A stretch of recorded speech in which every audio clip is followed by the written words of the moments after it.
Subscribe now and press the bell icon. Never miss an update. Hello बच्चों, स्वागत है आपका हमारे YouTube चैनल पर। आज हमारा डेप्रिसिएशन चैप्टर पर सेकंड लेक्चर होगा। अगर आपने हमारा पहला वीडियो नहीं देखा है तो प्लीज बच्चों उसे जाकर पहले देख लो, क्योंकि उसमें जो बेसिक्स अंडरस्टैंडिंग है इस चैप्टर से रिलेटेड हमने उसकी बात उसमें की है। साथ साथ क्या होता है डिप्रेशन का मतलब, किस तरीका से कौन कौन से मेथड है डिप्रेशन को चार्ज करने के, साथ में जो अकाउंटिंग ट्रीटमेंट है यानी डेबिट और क्रेडिट इसके नाम पर जो जर्नल एंट्रीज हम करते हैं वो कैसे करते हैं, और लेजर के बारे में भी हमने कॉन्सेप्ट दिया था। तो अगर आपने हमारा वो वीडियो नहीं देखा तो बच्चों प्लीज उसे जाकर देखो और तब ये वाली वीडियो वॉच करना। हालांकि हमने अपने पहले वाले लेक्चर में लेजर बताया था मशीनरी अकाउंट का, जिसमें परचेज ऑफ मशीनरी और डेप्रिसिएशन से रिलेटेड ट्रांजेक्शन्स को ही सिर्फ उस लेजर में दिखाए थे।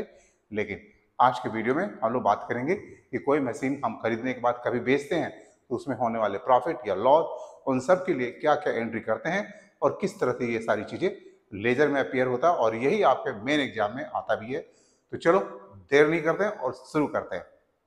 लाते हैं अपने सामने एक क्वेश्चन को। ये क्वेश्चन है जिसमें लिखा है on 1 April 21 X company purchased a machinery for ₹50,000 and incurred ₹6,000 on its freight and ₹4,000 on establishment। यानी 1 अप्रैल को जो मशीन परचेज हुआ है उसमें उसको खरीद के लाने में फ्रेट खर्च हुए, एस्टैब्लिशमेंट तक 4,000 और खर्च हुए, यानी टोटल 6 + 4 और ये 50, टोटल कॉस्ट जो मशीनरी का है वो 60,000 होता है। ऐसा हमने अपने पहले वाले वीडियो में बताया भी था, तो आप उसे देखना तो ज़्यादा समझ में आएगी। और ऐसे भी आपने जर्नल एंट्रीज किया हुआ है, तो जर्नल एंट्रीज में भी आपने सीखा था कि अगर गुड्स के अलावा कोई भी चीज़ें हम खरीदते हैं जो फिक्स असेट होता है उसको परचेज करके लाते हैं अपने यहाँ अप टू एस्टैब्लिशमेंट, यानी बिफोर यूजिंग दैट असेट जो भी अमाउंट हम इनकर करते हैं वो सारा का सारा उसका कॉस्ट में ऐड हो जाता है। तो चलो यहाँ पर समझ में आई कि मशीनरी 1 जो हमने खरीदा उसका cost total 60,000। It further purchase machinery on 1 July 21 for ₹40,000 and 1 October 22 for ₹30,000। बाद में 2 machines और आए हैं। ये अलग अलग डेट्स दिए, इसके बारे में बात समझते हैं। ऑन 1 जुलाई 23 यानी कंपनी ने बेचा इट्स मशीनरी फॉर ₹35,000। कौन सा मशीनरी भाई? 3 मशीन है। विच वॉज परचेज ऑन 1 अप्रैल 13, जो कि ये 1 अप्रैल सॉरी ये 21, विच वॉज परचेज ऑन 1 अप्रैल 21, यानी कि इस वाले मशीन को बेच दिया गया। Company charges depreciation at the rate of 10% per annum. आपको मैंने पिछले वाले क्लास में बताया था कि अगर परसेंटेज दिया हुआ है डेप्रिसिएशन का तो हम उसको फॉलो करते हुए डेप्रिसिएशन का अमाउंट कैलकुलेट करते हैं on original cost basis. Original cost basis के बारे में भी हमने डिस्कशन किया हुआ था। ये ओरिजिनल कॉस्ट बेसिस यानी कि स्ट्रेट लाइन मेथड पर है डेप्रिसिएशन का अमाउंट कैलकुलेट करना, and closes its books every year on 31 March. Pass necessary journal entries, तो हमें ये जर्नल एंट्रीज करके बताना है। And prepare machinery account in the books of the company X company for the period from this to this, यानी कि total period कितने हो गए? 21 से 22, 22 से 23 एंड 2023 से लेकर 24। ये 3 इयर्स का हमें लेजर बनाना है और 3 इयर्स की जर्नल एंट्रीज क्या होगी उसे बनाना है। देखो बच्चों, सबसे बड़ी बात है कि 3 मशीन्स आए हैं, उसमें से एक सेल हो गया है। हमें एक वर्किंग दिखाना पड़ेगा कि पर ईयर हम डेप्रिसिएशन का अमाउंट कैसे कैलकुलेट करेंगे, प्लस जिस मशीन को हम सेल कर रहे हैं जिस डेट को, उस डेट को एक्चुअली में उस मशीन का बुक वैल्यू क्या होना चाहिए। बुक वैल्यू का मतलब जो उस मशीन का टोटल कॉस्ट था उसमें से जितने डेप्रिसिएशन हैं अभी तक के वो माइनस करने के बाद जो अमाउंट आता है वो उसके बुक वैल्यू होते हैं। तो उस बुक वैल्यू में से कम प्राइस में अगर सेल किया है तो लॉस इनकर होगा, अगर उस बुक वैल्यू से ज्यादा में हमने सेल किया है तो वो क्या हो जाएगा? प्रॉफिट हो जाएगा। तो ये बातें हमें एक वर्किंग करके देखनी होती है। तो चलो एक आसान सा वर्किंग को हम समझने की आज कोशिश करेंगे। इसके लिए हम लोग क्या करेंगे, सबसे पहले इस तरह से एक लाइन ड्रॉ कर लेंगे। ये हमारा वर्किंग होगा और देखो बच्चों, सबसे पहला जो कॉलम आप यहां पर बनाओगे उसमें आप डेट का कॉलम करोगे, फिर यहाँ M1 मशीन है, फिर M2 मशीन है, और फिर M3 मशीन है। ये टोटल 3 मशीन का इंफॉर्मेशन आप इसमें लिखोगे। यानी यहाँ पर होगा आपका डेट, ये होगा machine number 1, machine number 2, machine number 3। ये हमारा वर्किंग नोट तैयार होगा। ईयर वाइज डेप्रिसिएशन का अमाउंट और प्लस प्रॉफिट या लॉस जो भी होता है मशीन को सेल करने के बाद, उन सबों को हम इस वर्किंग टेबल से समझने की कोशिश करेंगे।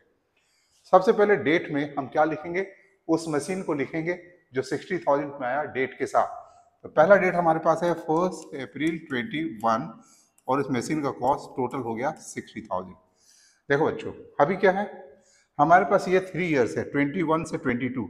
देखना है कि क्या इस बीच में यानी कि मार्च 22 के पहले क्या कंपनी ने फिर कोई दूसरी मशीन खरीदी है। तो ये 1 जुलाई 21 को जो 40,000 की मशीन है ये इसी फिनेंशियल ईयर में आई है। तो अभी हम यहाँ पर इसी फिनेंशियल ईयर में वर्किंग नोट में 1 21 में मशीन नंबर 2 को लिखेंगे। क्या थर्ड मशीन जो आई है वो इसी फिनेंशियल ईयर में आई है। तो थर्ड मशीन का डेट है 1 अक्टूबर 22 जो कि इसमें फॉल करता है सेकेंड ईयर में। तो फर्स्ट ईयर में कंपनी ने सिर्फ 2 मशीन परचेज किया है, यानी कि eight the end of the year company सिर्फ ये 2 मशीन का डेप्रिसिएशन चार्ज करेगी। तो हम डेप्रिसिएशन का अमाउंट कैलकुलेट करेंगे। इसका अमाउंट 1 अप्रैल से 31 मार्च पूरे 12 मंथ 1 ईयर का जब निकालेंगे 10% तो इट कम 6,000। लेकिन इस मशीन का जो डेप्रिसिएशन होगा वो पूरे ईयर का नहीं होगा, क्योंकि ये मशीन 1 जुलाई को परचेज हुआ है। तो 1 जुलाई से आप जोड़ोगे जुलाई, अगस्त, सितंबर, अक्टूबर, नवंबर, दिसंबर, जनवरी, फरवरी, मार्च, ये 9 मंथ्स का डेप्रिसिएशन चार्ज होगा। और 9 मंथ्स का डेप्रिसिएशन चार्ज करने के लिए 40,000 इंटू 10/100, 9/12, दिस कम 3,000। और ये 3,000 वाली अमाउंट हम यहाँ पर लिखते हैं। और इतना करने के बाद में हम लोग क्या करते हैं, इतना करने के बाद में हम इसको इस तरह से क्लोज करके और इसकी वैल्यू को दिस माइनस दिस 54,000 यहाँ लिखते हैं और ये 37,000 हो जाता है। ये अगले साल का ओपनिंग डेट 22 का वैल्यू होता है ये 2 मशीन्स का। और अब हम अपने वर्किंग में समझने की कोशिश करते हैं सेकेंड ईयर, यानी कि इस ईयर में क्या हुआ हैपनिंग। तो इस ईयर में 1 अक्टूबर को एक मशीन आई है, उसका इंफॉर्मेशन हमें यहाँ पर पुट करना है। Machine number 3 for 30,000। देन 1 जुलाई 23, ये जो 1 जुलाई 23 है ये फॉल करेगा थर्ड वाले में, यानी कि सेकंड वाले में सिर्फ एक मशीन परचेज होने का इंफॉर्मेशन है। तो बस सेकेंड ईयर के एंड में हम फाइंड करेंगे कि टोटल मशीन का डेप्रिसिएशन कितना आता है। तो बच्चों इस तरह से देखो हम लोग करेंगे, डेप्रिसिएशन इसका निकालेंगे। क्या हम 54,000 का 10% लें? नहीं, क्योंकि ओरिजिनल कॉस्ट बेसिस मेंटेन्ड है। यहाँ पर क्वेश्चन में 10% जो डेप्रिसिएशन चार्ज हो रहा है ओरिजिनल कॉस्ट के बेसिस पर हो रहा है, यानी कि इसका ओरिजिनल कॉस्ट है 60,000, 60,000 का ही 10%। इसका ओरिजिनल कॉस्ट है 40,000, उसका 4,000 दिस ईयर फुल ईयर का डेप्रिसिएशन चार्ज होगा। Last year it was purchase on 1 जुलाई, सो हमने 9 मंथ्स का लिया था, लेकिन इस बार तो मशीन शुरू से कंपनी के पास है, यानी कि फुल ईयर का डेप्रिसिएशन अमाउंट कैलकुलेट होगा। बट ये मशीन तो इस ईयर के बीच में आया 1 अक्टूबर को, तो अक्टूबर से मार्च 6 मंथ्स का डेप्रिसिएशन चार्ज होगा, विच कम्स 1,500। आप इसको इस तरह से निकाल सकते हो, 30,000 10/100 इंटू 6/12। और इतना करने के बाद बच्चों हम लोग इसको अंडरलाइन करेंगे किस तरह से हम ये वर्किंग को बनाते हैं, इसको आपको देखना है। और नेक्स्ट ईयर का ओपनिंग डेट 23 में इसकी वैल्यू दिस माइनस दिस 48,000, इसकी वैल्यू 33,000 और इसकी 28,005 हो जाती है। यहां तक आपको ये वर्किंग समझ में आ रहा होगा। नाउ अब हम बात करेंगे इसके बाद थर्ड ईयर में क्या हैपनिंग हुआ है। तो थर्ड ईयर में 1 जुलाई को कंपनी ने इस फर्स्ट मशीन को सेल कर दिया। इस ईयर ये मशीन सेल हुआ है, लेकिन इस डेट पर नहीं हुआ, इसके 3 महीने के बाद डेट सेल हुआ है। तो हमें 3 मंथ्स का और डेप्रिसिएशन इसमें से माइनस करना है, विच कम 1,500, और इसको माइनस करने के बाद 46,500 आता है। ये 1 जुलाई 2023 का वैल्यू है, जिस डेट को इस मशीन को कंपनी सेल कर रही है। अब सेल वाले अमाउंट को हम यहां पर लिखेंगे, which is 35,000, which is less than 46,500। तो ये जो डिफरेंस अमाउंट है, दिस इज अ लॉस। तो इस तरह से हम अपने वर्किंग में लॉस का भी इंफॉर्मेशन या प्रॉफिट का होता तो हम इस तरीके से निकालते। अगर ये अमाउंट 50,000 में सेल होता, यानी कि इससे ज़्यादा में सेल होता, तो जो डिफरेंस अमाउंट होता उसे हम प्रॉफिट रिकॉग्नाइज करते। बच्चों देखो, इस क्वेश्चन में बस इतना ही बात लिखा हुआ है, इसके बाद और कुछ भी इंफॉर्मेशन नहीं है। तो हम थर्ड ईयर का इंफॉर्मेशन को क्लोज करेंगे। डेप्रिसिएशन का अमाउंट कैलकुलेट करेंगे। सबसे पहले डेप्रिसिएशन का अमाउंट इसका तो नहीं होगा क्योंकि इसको हमने ऑलरेडी सेल कर रखा है। इसका डेप्रिसिएशन हम ओरिजिनल कॉस्ट पर निकालेंगे, इट कम्स 4,000। इसका डेप्रिसिएशन ओरिजिनल कॉस्ट पर निकालेंगे तो ये 3,000 है, और इसके बाद हम लोग इसकी टोटलिंग करेंगे। तो 1 अप्रैल 2024 को इसकी वैल्यू तो नहीं है, इसकी वैल्यू आती है 29,000 और इसकी वैल्यू आती है 25,500। इतना करने के बाद बच्चों हम लोग के पास एक काम और बच जाता है। ये लास्ट वाले में हम टोटल डेप्रिसिएशन, जैसे फर्स्ट ईयर के एंड में ये दोनों मिला के 9,000 का टोटल डेप्रिसिएशन का अमाउंट था, इसमें टोटल डेप्रिसिएशन का अमाउंट टोटल 11,500 था, और थर्ड ईयर में 2 टाइम्स हुआ है, एक बार यहाँ हुआ है और एक बार लास्ट में। ये दोनों को ऐड करके लिखते हैं। तो इस तरह से हमारा एक वर्किंग टेबल बनकर तैयार हो जाता है, और इस वर्किंग टेबल को बनाने में अगर आपने मेहनत की तो 2 मिनट्स बन जाएगा, अगर आपकी प्रैक्टिस है तो। और ऐसा काम आपको लेजर बनाते समय डायरेक्ट वहां करना होता है, तो आप दोनों तरीका अप्लाई कर सकते हो, लेकिन ये आसान सा तरीका लगता है। तो आप इसको समझ चुके हो, पहले तो आप इसके स्क्रीनशॉट कर लो।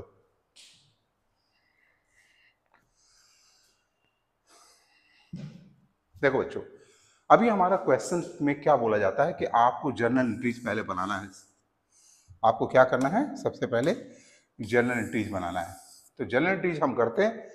अभी हम क्वेश्चंस को नहीं देखेंगे, हमने जो वर्किंग बनाया है उसी वर्किंग को देख देख के जर्नल एंट्रीज बनाते हैं। चलो तो करते हैं। इससे पहले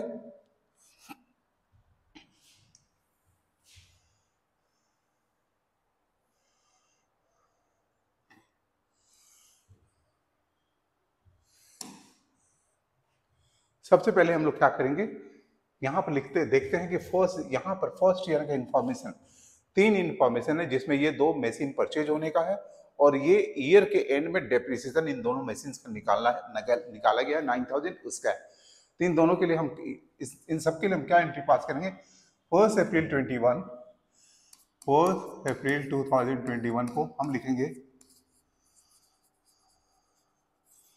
machinery account debited 60,000 to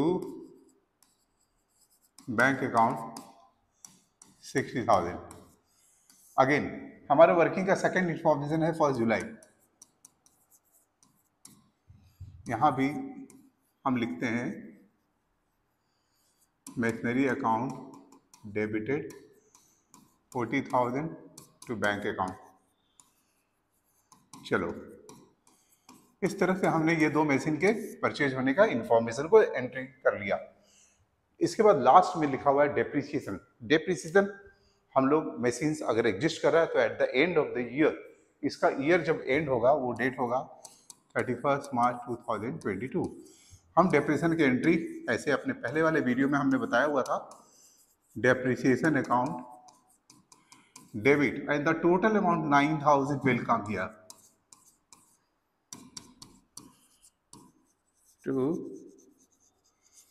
machinery account. और एक और बात आपको यहाँ पर जानना है कि जब भी डेप्रिसिएशन ये नॉमिनल अकाउंट है, इसको ऑलवेज ईयर के एंड में क्लोज कर देते हैं। कोई भी अकाउंट को क्लोज होने के लिए हमें उसके डेबिट को क्रेडिट करना पड़ता है, और अगर क्रेडिट को क्लोज करना तो उसे डेबिट करना पड़ता है। तो इसे हम क्रेडिट करते हैं इसी डेट को, चूंकि हम क्लोज कर रहे हैं। अब क्लोज तो ऐसे ही तो नहीं हो सकता है ना कि सिर्फ इसे क्रेडिट कर दिया जाए, तो इसके लिए किसी को डेबिट करना होता है। तो हम यहाँ डेबिट में लिखते हैं प्रॉफिट एंड लॉस अकाउंट। जब आप फाइनेंशियल स्टेटमेंट पढ़ोगे तो ये अकाउंट को पढ़ना पड़ेगा। अभी एंट्री में ये बात दिखानी है हमें, इसलिए मैं आपको बता रहा हूँ। तो इस तरह से बच्चों हमने ये फर्स्ट ईयर के लिए टोटल एंट्रीज कर ली। इसके लिए एक एंट्री, इसके लिए एक एंट्री और डेप्रिसिएशन के लिए 2 एंट्री। इस एंट्री के साथ ये डेबिट है और डेप्रिसिएशन यहाँ क्रेडिट है, तो ये कैंसिल हो जा रहा है। ठीक है, यानी कि depreciation is a nominal account और ईयर के एंड में इसे क्लोज हो जाना चाहिए। इसे फर्दर ईयर में, नेक्स्ट ईयर में हम कैरी फॉरवर्ड नहीं करते हैं। चलो, तो यहाँ पर आपने ये फर्स्ट ईयर का एंट्रीज कर लिया।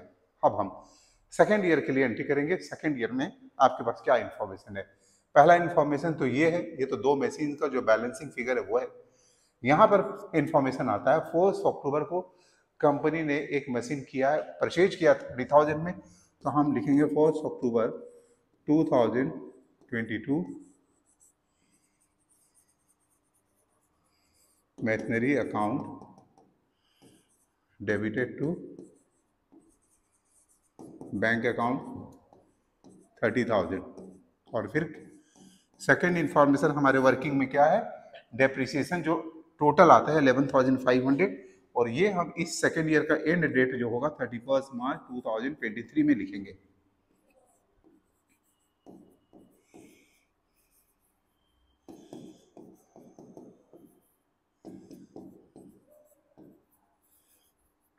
Machinery account 11,500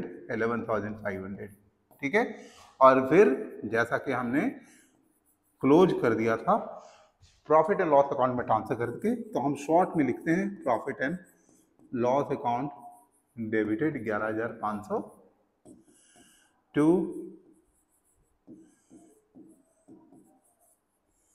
depreciation account 11,500। तो बच्चों देखा, इस तरह से हम लोगों ने ये एंट्री 2 इयर्स की कर ली।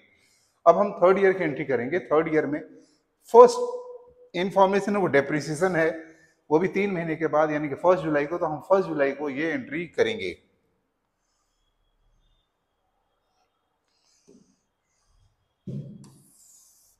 First July 2003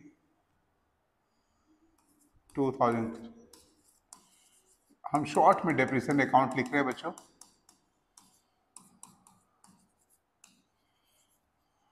machinery 1500। There after हम देखते हैं कि फिर डेप्रिसिएशन के बाद हमने सेल कर दिया है 35,000 में, और उसमें हो गए हैं लॉस 11,500 के। तो फिर हम सेल वाली जो एंट्री करेंगे उसको समझते हैं।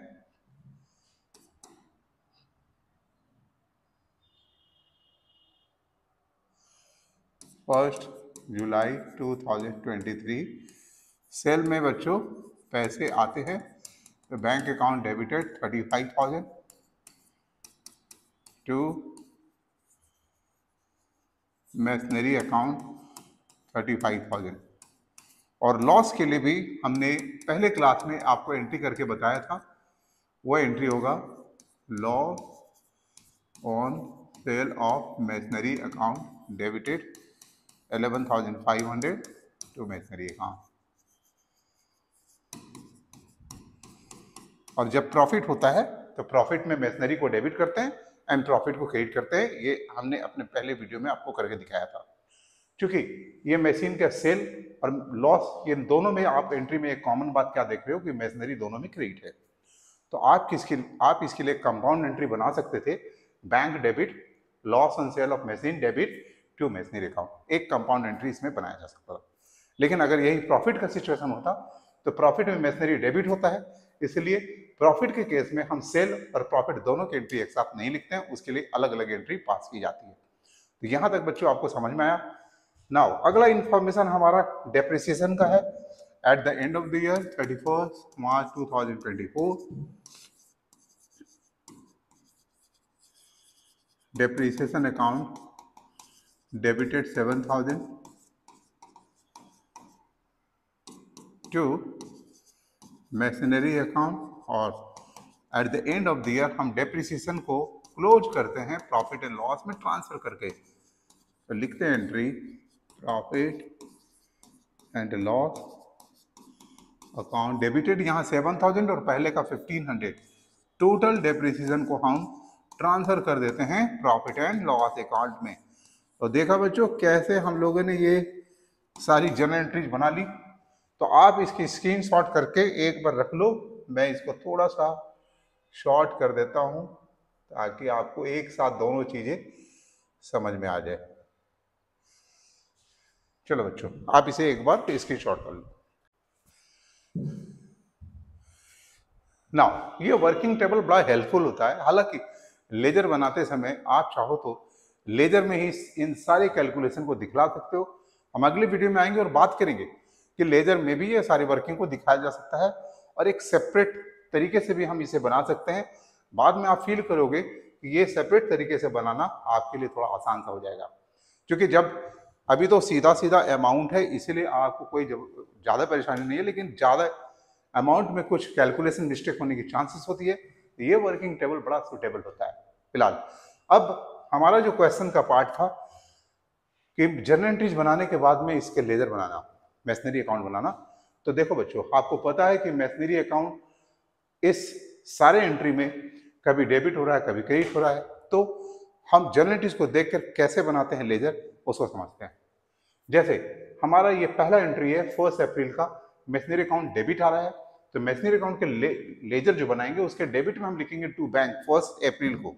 तो हम देखो यहाँ पर बनाया हुआ है 1 अप्रैल 2023 को टू बैंक लिखते हैं 60,000। फिर हम अपने सेकेंड एंट्री में भी देखते हैं 1 जुलाई को मैसनरी डेबिट हो रहा है, तो अगेन डेबिट में लिखेंगे टू बैंक 40,000 1 जुलाई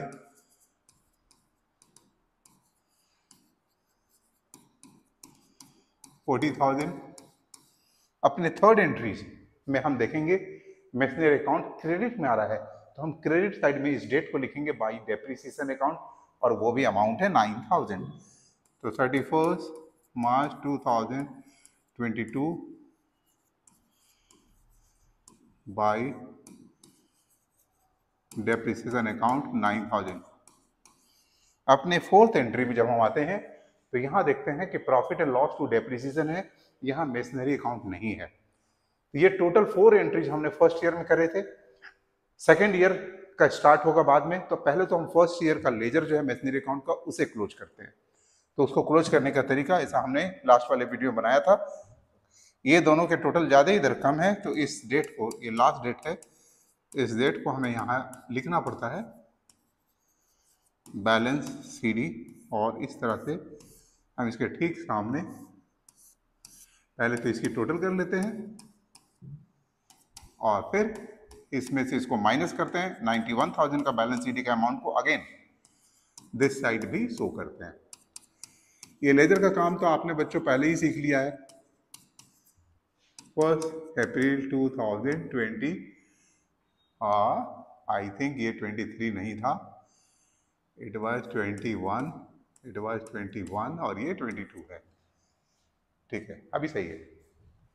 तो इस तरह से हमने फर्स्ट ईयर के लेजर को बना लिया। अब आते हैं सेकेंड ईयर के एंट्रीज को देखते हैं। सेकेंड ईयर में फर्स्ट एंट्री में मैसनरी डेबिट है 1 अक्टूबर को, तो डेबिट में लिखेंगे टू बैंक 1 अक्टूबर को, डेबिट में लिखेंगे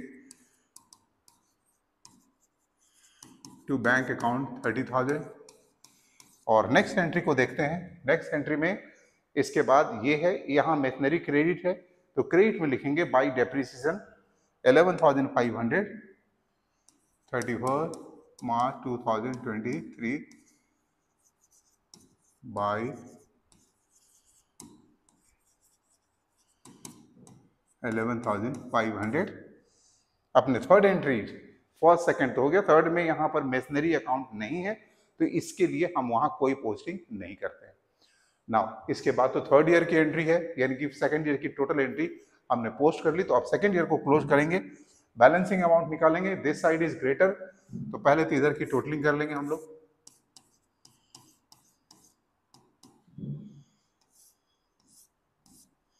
$1,21,000 और इसमें से इसको माइनस करेंगे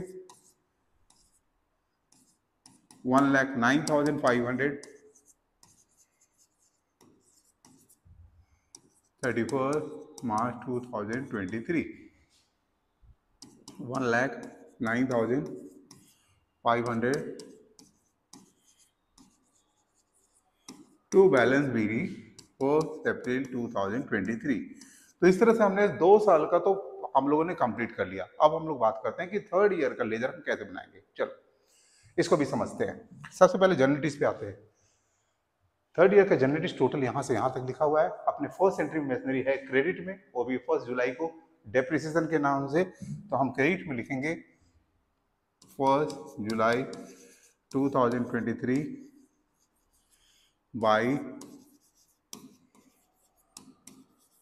डेप्रिसिएशन 1500। सेकेंड एंट्री में bank debited to masonry, yes machinery credit में, और यहाँ भी मशीनरी क्रेडिट में, यानी ये और ये दोनों क्रेडिट साइड में हम लिखेंगे। और 1 जुलाई 2023 में बाई बैंक अकाउंट 35,000 और by law on sale of masonry account ये हो गया 11,500। हालांकि कुछ टीचर्स इसमें direct profit and loss account लिखते हैं, तो यस बच्चों, आपके टीचर अगर बोलते हैं तो आप यहाँ पर प्रॉफिट एंड लॉस अकाउंट लिखना, कोई दिक्कत नहीं है। नेक्स्ट, अभी इस एंट्री के बाद अब हम इस एंट्री पे आते हैं। यहाँ भी मेशनरी अकाउंट है और लास्ट वाला में नहीं है, तो ये वाला जो 31 मार्च को डेप्रिसिएशन का अमाउंट 7,000 का, वो भी हम अपने लेजर में लिखेंगे। 31 मार्च 2024 बाई डेप्रिसिएशन 7,000। और इस तरह से हमारा ये काम कंप्लीट हो जाता है। और इस लेजर को क्लोज करने के लिए आप देख रहे हो इस साइड की टोटल ज्यादा है 1,09,500। यहाँ लिखेंगे बैलेंस CD 31 मार्च 2024 और ये अमाउंट आएगा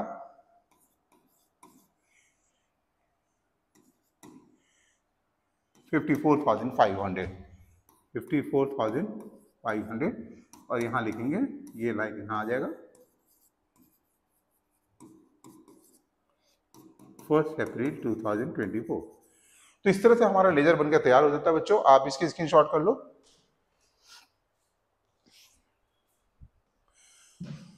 ना अभी हम अपना जो मशीनरी अकाउंट का लेजर बनाए हैं उसका जो बैलेंसिंग अमाउंट आ रहा है 54,500।